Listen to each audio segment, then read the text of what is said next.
All right, let's dive into something genuinely thought-provoking today. We're opening up a foundational text, the first chapter of The Stranger. That's right. Our mission really is to explore this character's very personal and maybe unsettling experience with grief. But not just grief as emotion. No, it's more about the sensory side, the practical encounters he has with the world right after this loss. Yeah, exactly. And this deep dive, I think, invites us to unpack a perspective that, well, it challenges our usual ideas about how people react to big life events. Definitely. What's really striking from the start is how the narrative focuses on the raw, immediate experience. The physical world, it's almost like emotions are secondary, or maybe not even relevant to him. Yeah, and it begins with such a punch. That first line, Maman died today, or yesterday maybe, I don't know. Wow, what an opening. It really is, that uncertainty right away. And the telegram he gets, so brief, almost casual. Mother deceased, funeral tomorrow, faithfully yours. That's it. And his thought. That doesn't mean anything. Maybe it was yesterday. It just signals this mind operating outside the norm, doesn't it? Absolutely. And then you see with his boss, too. Right. Asking for 2 days off. The boss wasn't too happy about it. Mm-hmm. But his internal note is that he shouldn't have to apologize. He should be getting condolences. It's all so detached. And that detachment, that immediate disconnect, it's not just about him being different. It feels like the text is confronting us. Confronting us with what, exactly? With the idea that maybe our deepest experiences, even grief, can be primarily sensory, stripped of the expected sentiment. It challenges the whole performance of emotion society often expects. The performance. Yeah. For him, the fact of death is there, acknowledged. But the feeling of it, as we'd understand it, seems absent, or at least not expressed in the usual ways. That's a really powerful point. And this detached observation, it carries right through into the physical journey, doesn't it? Completely. He gets the 2 o'clock bus to Marengo, notes the heat, intense heat, eats, as usual, at Celeste's. Even though everyone there felt very sorry for me. Right. And Celeste says that classic thing, you only have one mother. Mm-hmm. A poignant line. But does it land? Before he leaves, he quickly borrows a black tie and armband from Emmanuel. Practical stuff. Yeah, whose uncle had recently died. Just an errand. The bus ride itself, it's all sensory details. Rushing around, bumpy ride, the smell of gasoline, the glare of the sky and the road. So vivid. It leads him to doze off, wake up slumped against a soldier. Minimal exchange. Done. And that pile-up of sensory stuff, the heat, the smell, it seems just as important, maybe more important than why he's actually going. Yeah, it really highlights this focus on the tangible, the immediate physical world. It's almost like the journey is more about the discomfort, the mundane, than the reason for the trip itself. Indeed. So he arrives, walks 2 kilometers to the home. He wants to see Maman right away. But no, protocol, see the director first. And the director. Little old man, Legion of Honor ribbon, clear eyes. And this long, awkward handshake. Drawn out, yeah. Then the director gives us, well, this pragmatic justification for Maman being in the home. He lays it out, doesn't he? Yeah. You weren't able to provide for her properly. She needed looking after. Your salary's modest. And then the truth of the matter is she was happier here, had friends, shared memories. Trying to smooth it over, maybe? Perhaps. But what's revealing is the protagonist just agrees internally. It was true. He remembers her just watching him silently at home. And he even thinks about the practical reasons he didn't visit often. Right. Took up his Sunday, the hassle of the bus, the tickets, 2 hours travel each way. It's such a stark illustration, isn't it? This clash between, like, societal duty and his very pragmatic view. The director tries to normalize it, frame it as good for the mother. But the protagonist's agreement isn't about feeling comforted.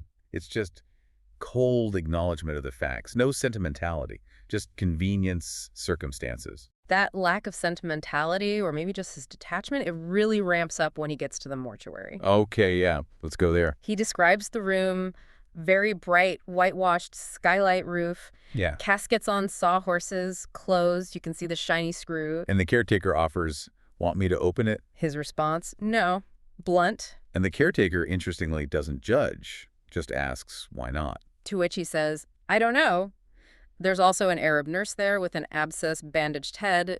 Just another detail noted. And this refusal, not wanting to see the body, it fits, doesn't it? It's like a refusal to engage with the expected rituals of death. Yeah, like later when he accepts a cigarette in the same room. Exactly, that moment's coming up. It's often seen through that lens of Absurdism, right? The idea that we look for meaning where maybe there isn't any in a cosmic sense. So he's not callous, maybe, just reacting to reality without adding the usual layers of meaning or doing the emotional performance. That's one major interpretation, yeah. He's just there observing. And the caretaker certainly talks, goes into his whole history, 64, from Paris, makes this distinction between himself and the others, the residents. Even though some are his age, strange separation. He talks about burial customs. Paris, long vigils, 3-4 days. Marengo, barely time to get used to it before you're running after the hearse. His wife tells him to hush now. Well, Little moments of interaction. and then the cigarette offer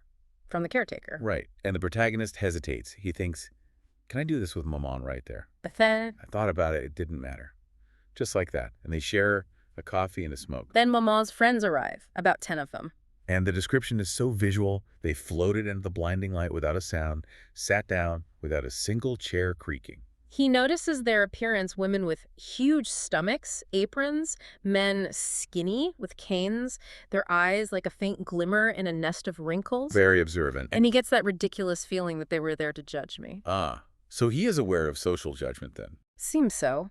One woman cries. Softly, steadily, in little sobs. The caretaker says she was very close to his mother, her only friend.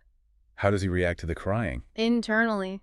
I wish I didn't have to listen to her anymore. Again, that aversion to outward displays of emotion. He's consistent. You have to give him that. He also notes this strange noise. Some old people sucking at the insides of their cheeks, making smacking sounds, lost in thought. Almost grotesque, the detail. His first thought is that the dead woman means nothing to them.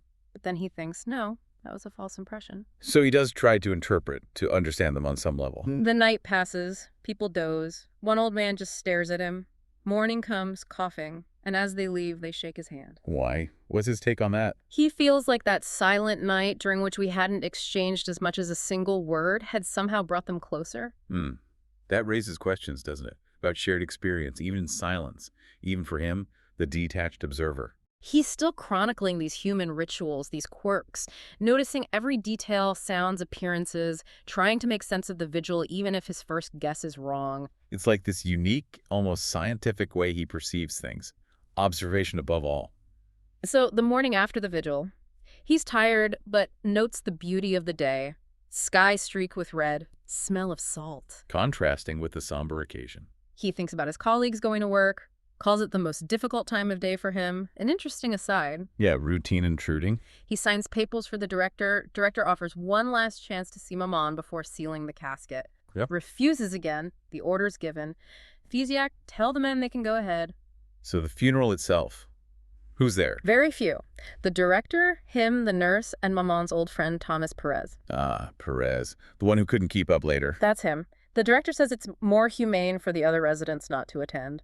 Perez gets a detailed description. Right, the felt hat, the corkscrewed trousers, trembling lips, black heads on the nose, the red ears against the pale face. So specific. The hearse, too. Varnished, glossy, and oblong, reminding him of a pencil box. Such an odd comparison. Utilitarian. Almost childlike, maybe. Then the procession starts. The sun is already bearing down, getting hotter by the minute. The heat again. It's relentless. He sees the cypress trees, the houses against the red and green earth, and he has this thought that there, in that setting, he was able to understand Maman better. Interesting. A fleeting moment of connection, maybe, prompted by the landscape? Maybe. But the heat quickly takes over again. Inhuman and oppressive. Buzzing insects, crackling grass, sweat pouring down. It becomes the dominant reality. There's that brief, almost absurd chat with the Undertaker's guy about the heat. Pretty hot. Mundane chatter. And the guy asks, "Is that your mother in there? Was she old?" Just perfunctory. And Perez is struggling, limping, losing ground, swinging his hat, cutting across fields. Yeah, the physical effort is immense for Perez. And for the protagonist, it seems like all this physical discomfort, the mundane details, they just overwhelm everything else. Any potential emotion gets buried under the sun. The sun becomes like another character, doesn't it? A force he has to deal with. More present than grief, it seems. Exactly. That immediate, tangible reality, heat, dust, exertion, that's his focus. And that heat builds. It gets worse. Glowing countryside flooded with sunlight. Unbearable glare. Sounds intense. The tar on the road is melting. Their feet sank into it. Ugh. Visceral. Then he describes this total sensory overload. All of it. The sun, the smell of leather and horse dung from the hearse, the smell of varnish and incense, and my fatigue after a night without sleep was making it hard for me to see or think straight. It's just too much. A physical assault almost. The nurse even gives practical advice about walking speed, sunstroke or chill, but concludes there was no way out. Just endure it. Trapped by the physical circumstances. And that image of Perez, his big tears of frustration and exhaustion spreading like a watery film over his ruined face because of the wrinkles. So vivid. It's pity, but observed with that same clinical detachment. Other images flash by. Fragmented, red geraniums on the graves. Perez fainting. The blood-red earth spilling over Maman's casket, seeing the white flesh of the roots mixed in with it. Just flashes of sensory input at the very end. And then the final really jarring note, his feeling as the bus gets back to Algiers. What is it? Relief? Joy, his word. Joy when the bus entered the nest of lights that was Algiers, and I knew I was going to go to bed and sleep for 12 hours. Wow. Just joy at the thought of sleep. Yeah. So the entire experience, the funeral, the grief, it just boils down to intense physical sensation for him. And the end goal isn't closure, it's just physical comfort. Sleep. It really makes you think, doesn't it? Yeah. About that interplay between our physical state and our emotional capacity. Especially for a character like this, whose whole consciousness seems so rooted in the body, in the physical world. So wrapping this up for you, our listener, we've walked through this remarkably dispassionate account of a son burying his mother. It's packed with sensory detail. But seemingly empty of overt conventional emotion from him. Right. And what's so striking, I think, is how the stranger really forces us to consider that emotional responses just aren't universal. They don't always look the way we expect them to. His raw honesty about his sensory experience, it gives us this unique, maybe unsettling way to look at how humans deal with huge life events. Definitely unsettling for many readers. This deep dive shows a character who processes the world, prioritizing the tangible, the immediate. Physical comfort or discomfort seems to outweigh what we'd call emotional grief. It forces that question, is he just numb? Or is he actually, in his own way, authentically processing a reality that just doesn't fit our sentimental expectations? It's hard to say for sure. And that brings us back to that fundamental question the text seems to pose. If our inner world is so shaped by the outside world, by physical experience, how much of emotion is just reacting to our environment? Versus how much is truly internal, separate processing. Yeah. And what does it mean when physical discomfort like that oppressive sun feels more real, more vivid, more impactful than the supposed emotional weight of burying your own mother? Something definitely for you to ponder as you navigate your own immediate realities today.